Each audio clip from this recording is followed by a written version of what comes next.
Welcome to Women Winning Divorce. I am your host, Heather Quick. I am an attorney, entrepreneur, author, and founder of Florida Women's Law Group, the only divorce firm for women by women. I love thinking big, thinking outside the box, creating creative solutions for women, and empowering women to win in all aspects of their life. Our approach at Florida Women's Law Group is to provide women with a strategy to not only achieve their objectives, but win at life. I believe that what may show up as adversity is simply an opportunity to change and improve your life. In each episode, I sit down with innovative professionals and leaders who are focused on how you can be your best self before, during, and after divorce. In these conversations, we are looking at how women can win at life. I have the unique opportunity to meet women when they are at a transition period of life. But that is only the beginning to becoming your best self and winning at life on your terms. With our guests, we enjoy the opportunity to explore ways all women can win and enhance their life, no matter where they are in their journey. Because divorce is just a point in life, not the end and not what defines you, rather a catalyst for your growth. Are you facing the challenges of divorce and feeling overwhelmed? Introducing Divorce 101, your essential online course designed to empower you through the divorce process. I'm Heather Quick, attorney and CEO at Florida Women's Law Group. Gain confidence and clarity with expert guidance on legalities, financial considerations, and your emotional well-being. We believe in empowering you to navigate this journey with strength and knowledge. Enroll in Divorce 101 today and take control of your future. As a valued podcast listener, you will get $100 off the course. So please see the show notes for the promo code and the link. You can also find out more at floridawomensLawGroup.com or always call us at 904-567-0121. Divorce for women by women.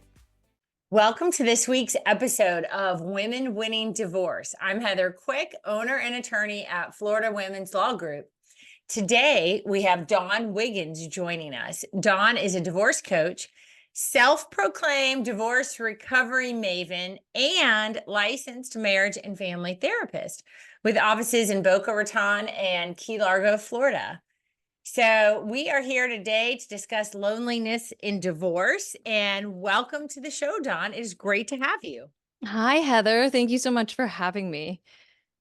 You are such an inspiration, and it's wonderful to be with you. I love your perspective on helping women win divorce. And win at life. It's so empowering. And I'm grateful to be here. Oh, well, we are grateful to have you. I think this can be a great discussion. I'm looking forward to it. And I know our listeners are going to love it because, loneliness and divorce, like nobody ever talks about that, but that's pretty important. And I mean, it happens. and these days post-pandemic, right? Loneliness it's been trending, right? There's a lot more research on just kind of loneliness in general. But I think post-divorce, there's a certain amount of it that, is so heavy, it feels very hard to navigate. Yeah, well, we're gonna help our listeners out today for sure, really get into it. But first, I want to go a little bit more about you so we get to know really more about what you're doing and who you are. So for our listeners, please just describe, what's a divorce coach? Most interestingly, what is a divorce recovery maven? Because I love that. Yeah. So I'm a licensed marriage and family therapist and decided I wanted to be a therapist in the 6th grade. But what I want you to hear there, right? Like read born into dysfunctional, toxic, divorcing parents, family, driven codependently to want to save all the children from all the things, Right, Yeah. right. And so, I pursued becoming a therapist very fiercely and really was drawn specifically to marriage and family because it's a systems concept, meaning when one part of a system changes, it influences all the other parts of the system, even if they're resistant to change, right? So that was always so inspiring to me that one person in a system can be influential in creating change. And so, I went to school, I graduated, I had lots of jobs in mental health over the years and agency work and whatnot. And then eventually opened my own private practice, specializing in mostly marriage And several years into it, I was like, wow, this is depressing. That most couples, and I'm sure you've heard it all too, Heather, that Yeah. most couples already have a predetermined belief that they go to see a marriage counselor means that they're already headed for divorce and that they've waited so long. The Mm-hmm. resentment has built so far. There's just so much resistance. And more often than not, couples going to couples counseling or marriage counseling, they don't make it. There's not this kind of mutual effort or intention to do the work. And so, very shortly after I started like being honest with myself about how kind of depressing this was, I became trained in EMDR therapy, which has become very, very popular. And it's just a trauma treatment technique. It's an experiential technique that really helps reprogram the subconscious mind. And I saw it make such a difference in people's lives. And so I started like building that in. But all the while, there was this piece because I got divorced when I was in my 30s, right? Just not too far out of graduate school. Very, very embarrassing to be a marriage therapist and get divorced. But I've just always kind of had this passion to help women move through this space where I was, because that's really the moment in time where I dug in and got a therapist and went to group therapy, just learned how to meditate, went to yoga, and really found myself and my passion. And so in the back of my mind, that's always been knocking on my heart's door, right? To make a difference in the lives for women. So I love having my therapy practice where I work with all sorts of people from all walks of life, but then have a podcast, Dear Divorce Diary, where I work with women really to understand that moment when you get divorced, it's like a magical portal, if you will. Like there's such a level of motivation and there's such a fire, right? And I think there's something to be said for when you feel like you've kind of lost everything, whether you have or you haven't, right? Divorce Right. feels like that. Divorce feels like you've kind of lost everything. It's like a moment where you can really like go for it and be like, what do I Mm-hmm. got to lose? Let me really reach into my passion and purpose and finally find that and dial it in. So thus the working with women in the divorce space. That is great. And so how much of the divorce coaching do you do versus, your therapy practice? Is it about equal? It's about equal. Yeah. Okay. Yeah, it is. Now, and how do you think your personal experience has really shaped you as a professional in this space? So much. Um, it's really interesting at this stage in my life, in my career, to have the perspective. I think where we are in time is different than when I got divorced. And certainly Mhm. different than when my parents got divorced, right? But we have so much information at our fingertips these days that we Right. didn't 10 years ago, right? I think that something about post COVID and the internet and TikTok that's really educated us about everything from codependency to narcissism and abuse and marriages and what's possible. And for women, like what a time to be alive, to be able to really break free from toxic patterns that have gone back generations. We know about generational trauma now and how the body keeps Mhm. a score. We know so much right now, right? That when I was going through divorce wasn't at our fingertips. But I think that what is still missing for most of us is that implementation and navigating through the information still feels overwhelming, Mhm. especially when you're going through divorce. And so I remember when I was getting divorced, asking questions like, is true love even real? Like, is that even a thing? Like, Yeah. is it really possible to have a sustainable marriage that's rewarding? And, I was also chronically ill at the time, right? Like, is this my life? I wasn't able to have kids at the time. I now have a daughter, which is amazing. But like, am I just meant to be alone, Mhm. my whole life in this lonely, lonely space where I just feel um lost, like is this it? Is this all there is? And I remember just being kind of in the bathroom floor a lot and thinking to myself, like, I didn't come this far to have this be where my story ends, to come this far. And so I think that fire inside of me from having walked the path and from being able to see how lost I was to now how far I've come, it's just a gift that I want to give back. So, Dawn, that's amazing because I feel like, I just feel your heart in your story that I know then feeds your passion Yeah. for what you do for women, because those are really important things that I bet many women ask and ponder and wonder, right? Is there love out there? Am I like you said, am I destined to be alone? And I mean, I think those are just definitely relatable questions. Mm. And I think I just imagine what you bring to your practice and your coaching. That's amazing for these women, because you have walked through that and on the other side, but you've explored probably many of the issues they're going through. I often say all, not only the issues, but then also the various modalities to heal. I'm one of those people that says, "Ooh, me, I'll try. I want to try." Um, so I think that also being chronically ill historically, has massively influenced all the different types of healing modalities that I've used and tried and advocate for, because I was in so much pain, not just Mm. emotionally, but physically. And we've learned about how trauma gets stored in the body at this point. And Right. we have the data that says that there is a deep correlation between trauma and chronic illness. Um, and so, all the various tools, meditation and yoga and past life regression hypnosis and acupuncture and functional medicine and homeopathy and EMDR and brain spa, like all the various things, right? I've tried them all. I've road tested them.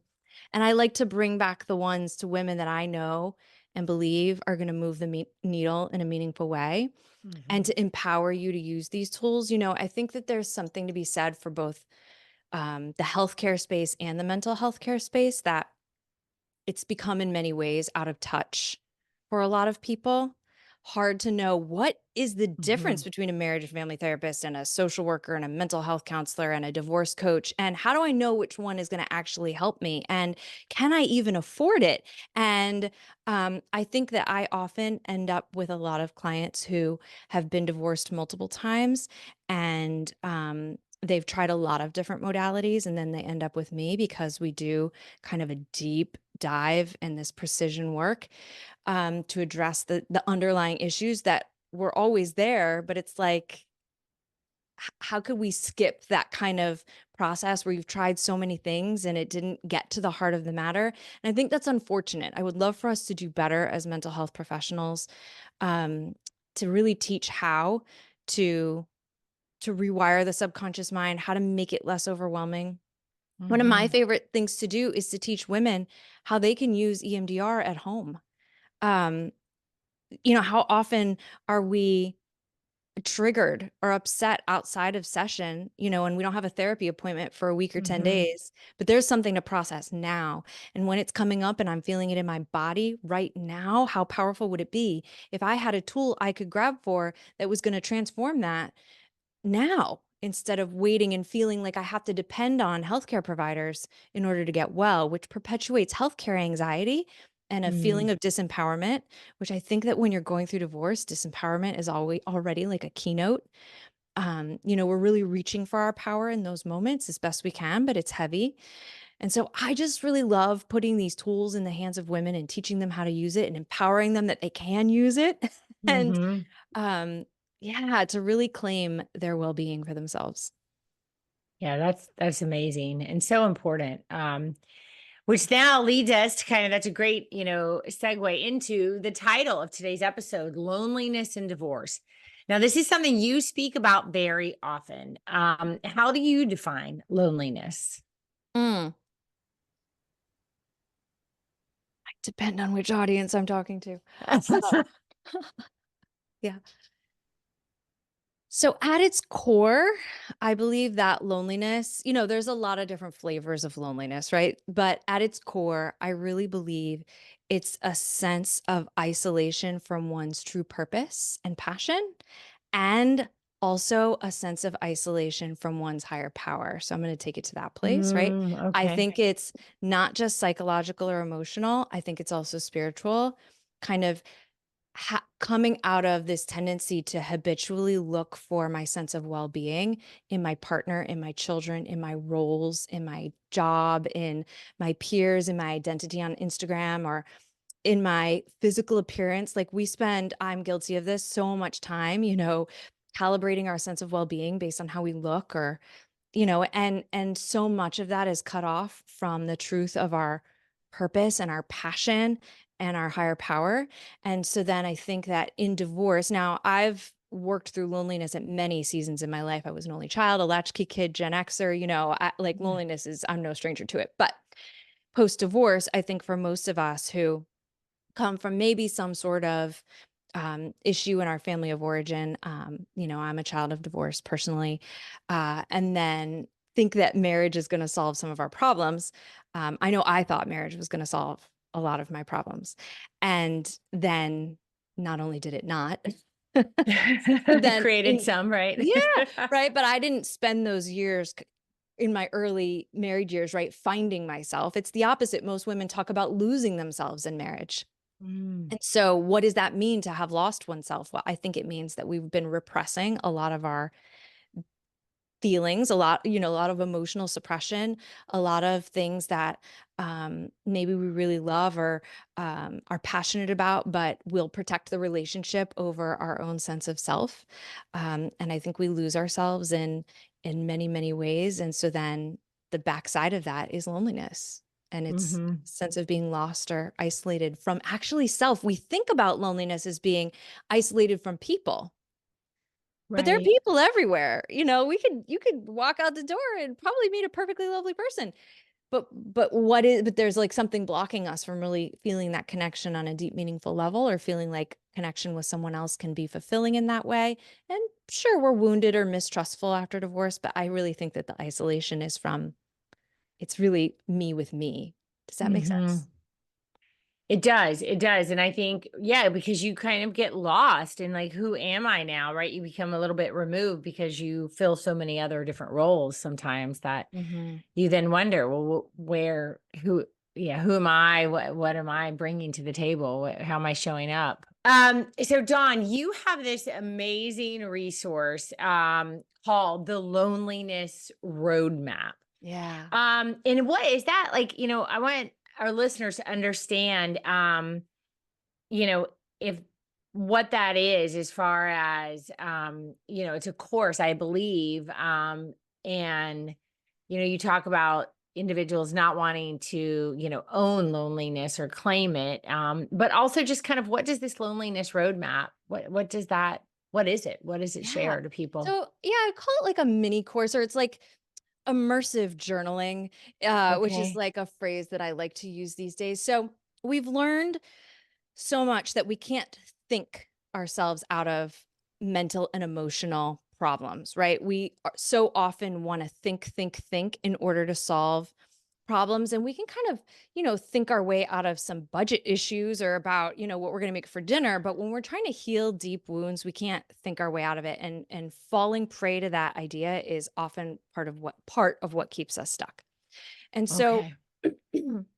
in the loneliness roadmap, what I do is I set up the truth that when we feel lonely, in those moments where we feel deeply lonely, the trick is actually to lean into it, because it's like a phone call from God or whomever, right? That says it's time to find, the true depth of who you are in this moment. Like when we feel emotions, our tendency is to want to think, to suppress them, or to distract from them. But when we have these deep, reoccurring negative emotions, painful emotions, Hmm. it's really a signal that there's something there we need to lean into and we need to explore deeper. And so when loneliness comes, I Which is strongly encourage exactly what we don't wanna do, exactly right? what we We don't wanna want to run. do. We wanna Right. run from painful emotions. I'm writing this down. Okay. Bingo. So loneliness is one of the most important ones, because so often we have this whole rubric of shit we'll get up to. We're lonely, right? Right. We're gonna call someone we probably shouldn't, drink something we probably shouldn't, eat something we probably shouldn't, buy something we probably shouldn't, right? It's like this really kind of a thing that we do to get away from it. But it's actually one of the most potent phone calls we could like pick up and answer and dig into in order to find the truth of our purpose and our passion, and to not make knuckleheaded choices about who we're dating without having actually healed those underlying subconscious issues. So there's probably subconscious negative beliefs for anyone who's really dealing with reoccurring loneliness, subconscious negative beliefs about worthiness, about trust, about whether or not you have to be perfect or it's safe to be yourself in front of other people or to feel what you're feeling or express what you're feeling. And so the loneliness roadmap is like an immersive journaling process where I give you a little worksheet and I help you identify what those negative beliefs are. And I'm on video doing this. And then I teach you how to use bilateral stimulation, which just means stimulating both sides of your body, which is what happens in EMDR therapy. And so in this instance, I just teach how to do a butterfly tap where you cross your arms across your chest and just tap left, right, left, right. That's bilateral stimulation in order to process these feelings of loneliness and the negative beliefs you have about yourself paired with it. And I give you all the little journaling prompts. I help you rate whether or not your loneliness shifted through the process. So it's one of these things that we really struggle with, especially as women at night. Most of us don't have therapy appointments at 8 p.m., 9 p.m., midnight, right? And so when you're feeling it, if you had the willpower to go and actually do the immersive journaling, do the bilateral stimulation, you could be doing in a couple of sessions of these an amount of work that you would never accomplish in a year's worth of talk therapy. It's so powerful, but we get afraid to go there. We get overwhelmed by going there. People say to me all the time, Dawn, I'm so afraid that if I go there, I'll get stuck and I'll get trapped in that depression or that weighty, griefy space and I'll never come out again. Like that's really what we believe about ourselves as women, that if we go there, we're going to get stuck and never come out. And I am just like on a mission to help women know that that's not true. The opposite is actually true. That when we go there and we process the feelings kind of to the depth, and when we switch the story we're telling ourselves about the feelings, that's when everything opens up and changes. But when we avoid it, it's like we've become our own jailer and we're holding our own jail keys. Yeah. So what is immersive journaling? Is that like writing for hours at a time? How does that work? This is 'Cause such a that's good question. fascinating. Yeah. And so the loneliness roadmap, it's free, right? I just want women so badly to just have these tools. And so immersive journaling is a type of journaling where I don't know. Did I make it? I might have made it up. I don't know. But it's The first really time I've heard of it, but it sounds really cool. So I okay, think cool. you should claim it. So in when we journal, typically, when we think of like, I'm going to go on Amazon, I'm going to get a very cool journal. Like there are so many very cool guided journals out there anymore, which help people get past their mental blocks, right? Because we Okay. sit down on a blank page and we think, I don't know what to write, right?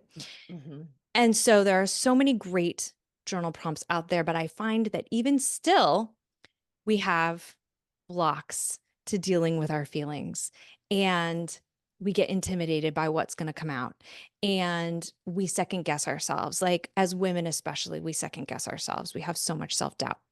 And so I started adding pieces to journaling, like I have a 21-day journaling program where I added this very specific playlist, this music playlist that helps balance the brain while you're going in so you don't get quite so flooded with emotion and you don't feel so much physical pain. And I teach women how to prep before journaling by doing a little scribbling. Literally, you could use a pen, a pencil, a crayon, you name it, because it helps disengage the little, it works with our neurology, right? So that you're kind of disengaging all those judgments you have where you're thinking so much. And so do a little scribbling beforehand. And then when you add bilateral simulation, you're processing, you're now changing which parts of your brain are lighting up.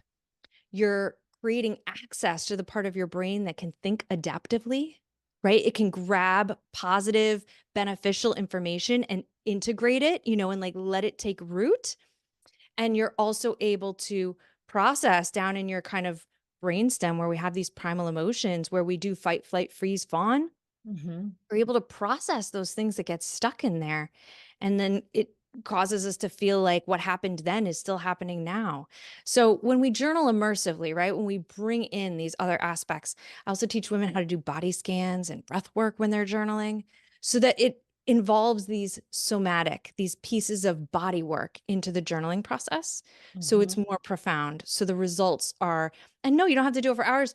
I often tell people to journal for 7 minutes. Not even if you don't have 7 minutes, it's more the function of going and getting in touch with what the body mind is saying and then Right. getting it out on paper. Now, how long Would you say, because we kind of jumped, this is also fascinating. So, hopefully the listeners are following, where we're going, but for those who are just listening, can't see, Mhm. you did this butterfly tapping. Mhm. So you both hands to the shoulders. Yep. How long, do you do that? And what is necessary to make that the most effective? That's a great question. And that's part of why in the loneliness roadmap, I'm on video coaching you through it, right?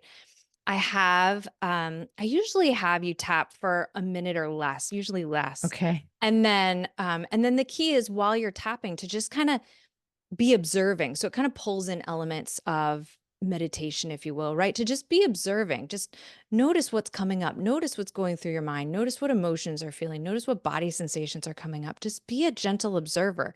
Let your mind run hog wild, and whatever comes up is what the subconscious mind needs to process. So usually it's just like, 30 seconds to a minute of bilaterally simulating and then write what came up. Very often, the first couple of times people do it, they're like, "Am I doing this right? Is this what's supposed to be? Am I supposed to like, what am I supposed to be thinking about? What am I supposed to be?" Right. All that kind of monkey mind stuff. But once you, just give yourself permission to kind of drop into a groove, drop in, like, have you ever been in a Right. meditation and you suddenly drop in? Or, yeah. And then you'll start to feel some really nice stuff moving through processing. Yeah. And because we've done a couple different shows on tapping, and I'm just fascinated by it. And I think Like it's, EFT tapping on the various yes, the meridians. EFTs, Yes. yes. And Mhm. the idea of the switching, or yeah, like activating different Activate neural it. Yep. pathways. Yep. And then I've also, had guests on, talking about the journaling, because then once you write it down, right, now we're removing it Yep. from maybe that emotional part as much. And it's almost a release in many cases, at least the emotions attached to maybe Very, some of the very, very thoughts. much. Yes, is a release. Yeah. And when you're putting it on the paper, right? Again, it's all about leveraging the very various parts of our neurology or the brain that help us Uh-huh. actually heal. Because when we think Yes. or when we call our girlfriend and we're telling them all the things, we're really Right. just reinforcing the neural pathways, the painful neural pathways.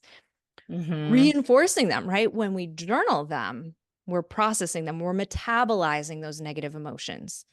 All of our Right. negative beliefs have to be shifted into positive ones, and all of our emotion has to be metabolized. Just like we metabolize our food, we have to metabolize our hormones, we have to metabolize our stress hormones. And when we suppress by thinking or avoid by working or numb by drinking, Mm-hmm. we're just becoming like internal emotional hoarders. If we could see inside of our body minds, right? That's what we would see. We would see like all of this emotional, psychological Uh-huh. hoarding. Yeah. Well, and I like that, and it makes me think of, and this is from other things I've learned, but when you're just retelling the story right now, Yep. it's reinforcing that pathway, but making it brighter and in color and so more prominent, so Yes. that it's taking up more space in your brain in a prominent way versus diffusing it, which Yes. can be healthier. But let And me ask you this, because not everybody's always ready to let go of it, right? nope. But I think no. No, but I think that if we kept explaining to people how powerful they can be, I would guess that in your lived experience as an attorney, we always want to know what's the best strategy to win the case, right? What is the best Mhm. strategy to get these results that I need? And we're so afraid to not get the results. But I would argue that going in and addressing the subconscious mind, what your subconscious beliefs are, what your neural pathways are to do with winning, losing, scarcity, abundance, has far more an outcome on the legal case than the legal strategy does. But it's Mhm. hard for women, it's hard for people to believe that because that's not what we've taught them over and over and over again. Right. And I agree with you. Yes, because, well, our minds are so powerful, So and powerful. we carry so many beliefs that really aren't ours, like so much that we just don't even know unless we're Yep. willing to go do the Go work. do it. And that the shift from scarcity to abundance Yes. in and of itself can really be life-changing. I agree for sure. Now when we're journaling, is there any particular way that you should be writing things down? Should it be in the first person? Like, I want this, I think this, or so and so did this. How much does that matter? I don't, well, it's going to vary per person, right? It's going to Okay. really vary per person. And I think the most important thing, especially when we're tackling loneliness, is to really play with it. Like play with it, play with it, play with it. For some people, let's say, you're journaling and you're wanting to do some manifesting work and you want to write down all this beautiful life you want to craft for yourself. For some people, getting really specific is really helpful. For some people, getting really specific kicks up too much resistance and it's not helpful. So I want you to pay attention to how you feel when you're journaling. I don't expect it to always feel good, because when we're processing painful emotion, we're going to we're going to feel things and they're going to be uncomfortable. But there's a difference between processing painful emotion and it feeling cathartic, like a release or a relief, Uh-huh. versus processing painful emotion in a way that reinforces bitterness or fear. And so if you notice a tone of bitterness, like resentment and like that kind of tone in your journaling, something's off, right? I would switch it up a little bit. If you're getting nice mind body awareness, you're starting to get a connection between your breath and your negative emotion and your thought patterns, and you're having aha moments and you're injecting some gratitude. I do think we always need to inject gratitude and positivity into our journaling. Mm-hmm. I think we need to be intentionally optimistic, intentionally abundant. I think we need Okay. to look for the things very, very intentionally in our journaling. We need to look for the things, be forward looking, present day gratitude. But I think play with it is the answer. Trust letting yourself play with it. That's part of moving from loneliness to abundance, right? Is I'm out of touch with myself. And one of the ways I get in touch with myself is I feel my way through things. I play through things. I try on different things and I say, how does this feel? Does it feel like I'm in the zone, or does it feel, icky? Mm-hmm. Yeah. Um, yeah, this is great. And I mean, I don't think well, no, I knew we were going to talk about this, but I didn't think I'd expected the journaling, but I just think that's really cool. For sure, because I've heard, there's been so much, research. We've done plenty of shows that just show how powerful it is and can be, Oh, yeah. for you. There's data that says that if you journal after a surgical procedure, you're going to heal that much more fast and that much more completely. It's the power of our Wow. minds and the ability to metabolize it's wild. It's wild. I actually have been talking a lot on my own podcast and on other podcasts about how talk therapy is Hmm. kind of dead. Like, Ooh. I know, I know, because Wow. too often we're not actually treating the underlying issues. We're not treating the traumas, the attachment wounds. We're not treating the loneliness, right? We're just in talk therapy, in traditional talk therapy, the way Hmm. we think about it, right? We're just coming in and we're just reinforcing it. And so, you know, I love having people, handing them a notebook in session and teaching them how to do this. Here's a notebook. Sometimes when I'm doing EMDR with clients, and I do all my sessions virtually, but I will have them write in between sets of EMDR because it's more grounding. They dissociate less for any, right? Like I think that a lot of women who are going through divorce and they've got stuff with their ex, right? You're approaching court, you're super triggered, you probably have a lot of dissociative tendencies. It's very, very grounding. Even in session, it changes the results in therapy to write. Wow. I wonder if we could try that, like while we're meeting with a client, or if we feel like they're, I mean, this just popped in my head, Yeah. not planned to talk about, but I Yes. wonder if we could see, if they could feel some A state changes, change. Yes. because I've done a lot of work with Tony Robbins, and Yeah, that found like, exactly. and changing your Yep. state is Yep. amazing what Yep. that can do. Yep. There you Huh. go. All righty. That is really cool. What an Okay. idea, baby, you just had. I know. I That's know. so Now we'll have to see exciting. about that. Exactly. Yeah. Um, okay. I do want to talk about, I want you, if you will, to define that EMDR Yeah. for our listeners, because you talked, you do that therapy Reference and it it. sounds Yeah. really cool. So I want to Yeah. understand that better. Yeah. So Francine Shapiro was on a walk in the 70s, I believe. And she was thinking about some painful things going on in her family. And all of a sudden, she experienced a state change, as Tony Robbins would say, right? She felt something release. And she went back and like was racking her, what was I doing step by step by step? What was I doing in that moment where I experienced this positive shift? And what she figured out was that she was walking, which is bilateral stimulation, right? Left, right, left, right. And her eyes were darting back and forth, left, right. Eye movement, right? And so when she went back and tried it again, intentionally accessed painful content, painful, right? Thoughts about her family or whatever, and stimulated herself, left, right, she was able to reproduce positive shifts. And so this was early on, right? This is in the 70s and 80s. And this is in a time where academia, and especially mental health academia, was very much still male dominated, mental academia, right? And so she goes and proceeds to attempt to get this theory validated, and she studies and studies and studies. But this is not traditional talk therapy, right? It's activating something painful using eye movement to desensitize and reprocess negative beliefs, negative experiences until they become neutral or positive in our mind.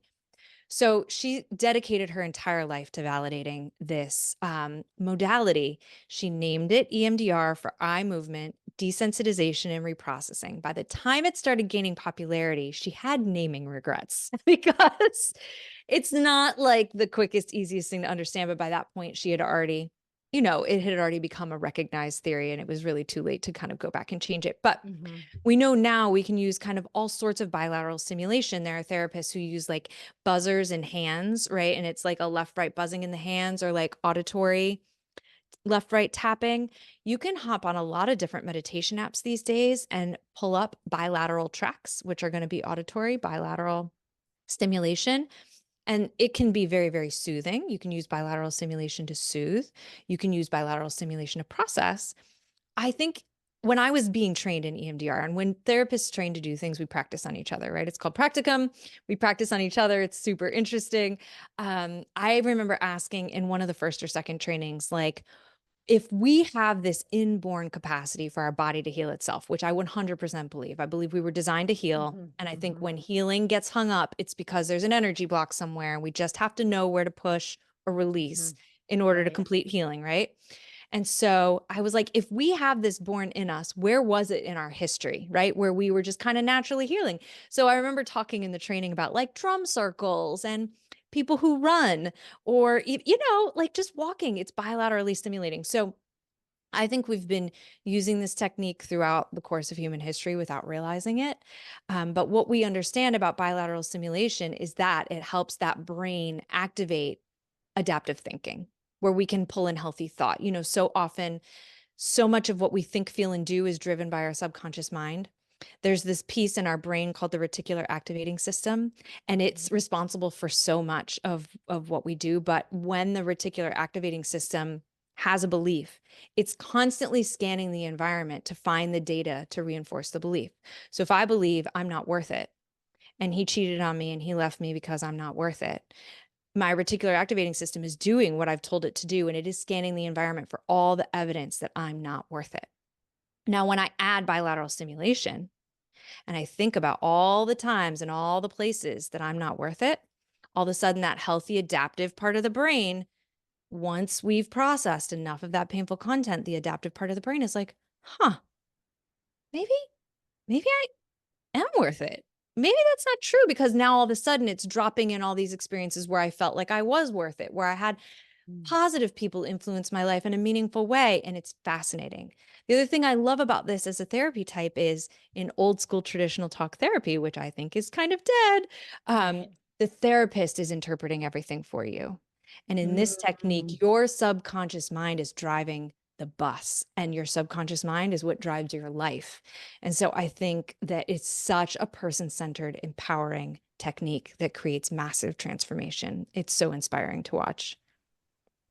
Yeah, that I think that's amazing. It's really helpful. Thank you so much for explaining that. And I think that it explains why I didn't know as much about that, but like over the years you hear whether it's changing your state but bringing in some type of physicality into the therapy or whatever really makes a difference and does affect your neural pathways. So that is exactly what that is, right? Bringing that Yeah. in and then creating that, because you said originally, like, if you were to start just with the butterfly, and that's obviously bilateral, physical, it helps you, you said, I think adaptively. So maybe helps clear, makes you more open.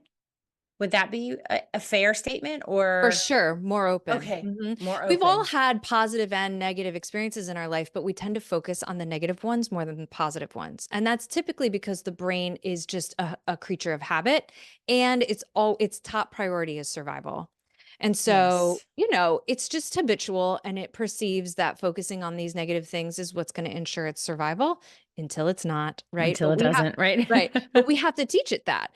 And, it's just I love the mind body. It's so Hmm. elegant in its design. And I just love teaching women how to harness that for themselves.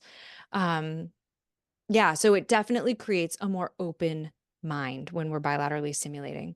And then when we're in our soma, right, when we're feeling things literally in our body, we're so much more able to release them. So much of what we feel, it's fascinating.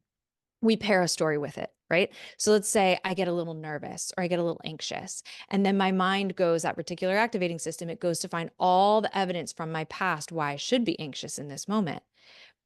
But Oh, if I were to try just feeling and not uh-huh. telling myself 100 stories about what I'm feeling, I would feel, I would reach the end of that feeling in probably a matter of moments, if not minutes, and then it would go.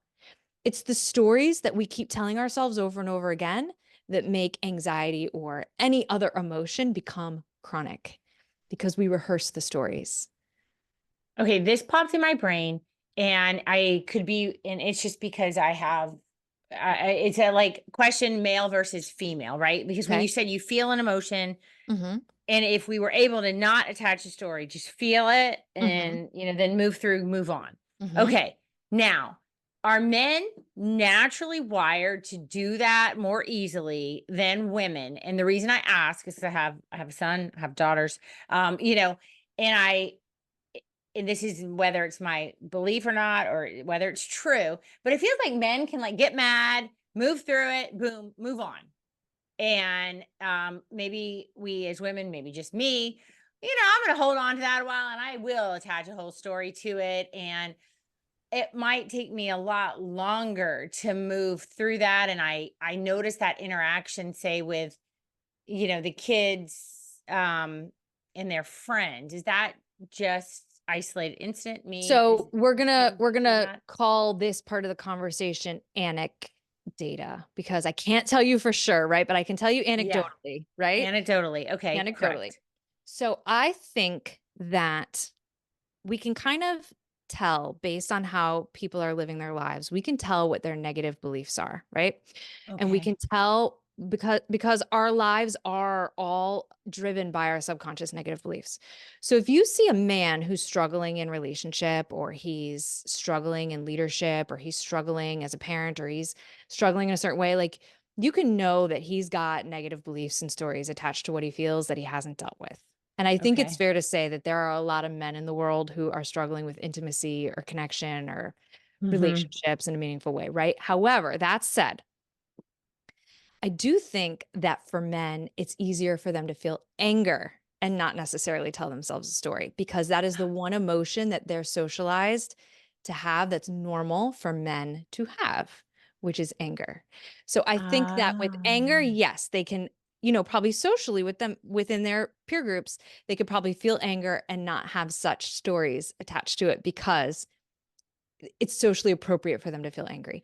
I think with grief or sadness or shame, they're probably have even more stories they tell. Like it's still probably even deeper ingrained in them, the storytelling or whatever, because it's not okay for them to tell those stories or to process them. Mhm. Um, so I would that's how I would probably off the cuff Well, see, think of because it. you are an expert in this area, but you clarified that for me very much. So sorry, listeners, that I kind of went off on a tangent. I love That's the that. way my brain works. Sometimes I'm Yeah. like, well, what about this? But all right. So what about, I know we're getting close to being done, but I wanted to talk about love and, kind Mhm. of your website where it talks about love being the purest form of Mm. healing, Mhm. and a little bit about that for our listeners, because I think that's really powerful and beautiful. Mm. Mhm.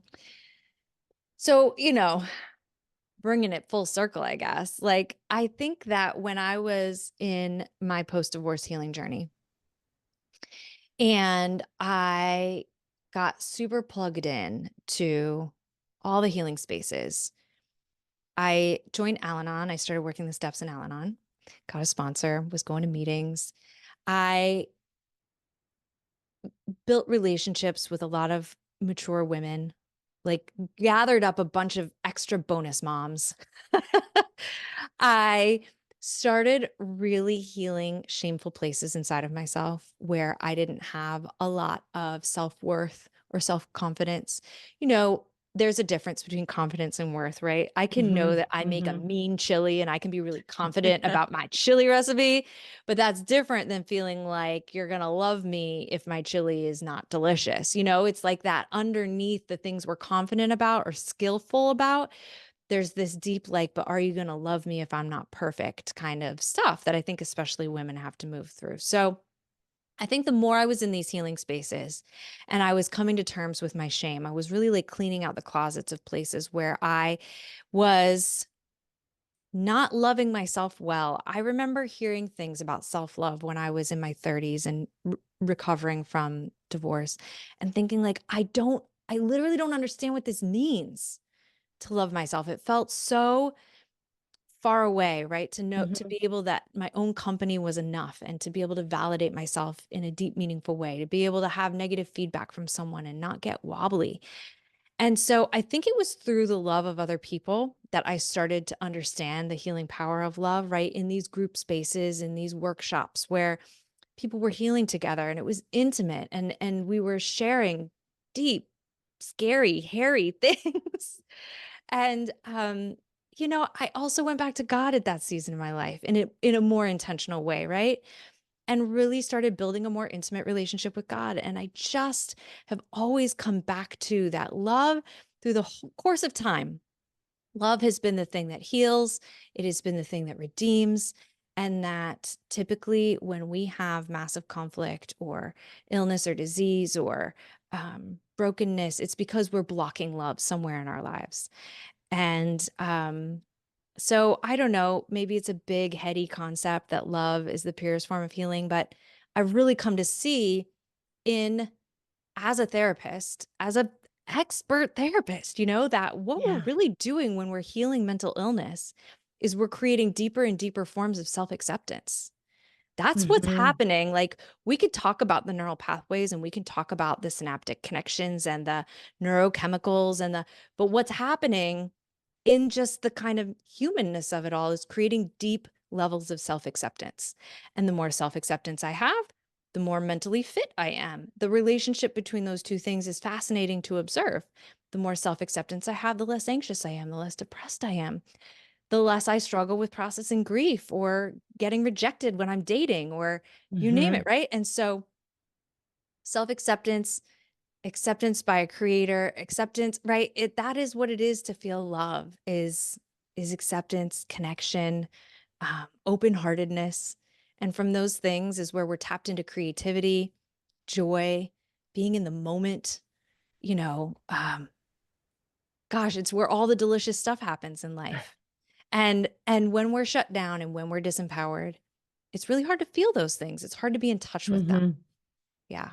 But I think most people will say that when they're standing on a beach or experiencing a sunset, right? They can feel this kind of greatness where maybe their heart opens a little bit and there is a sense of love that they can tap into. And I think those are the deepest healing things that we can experience as humans.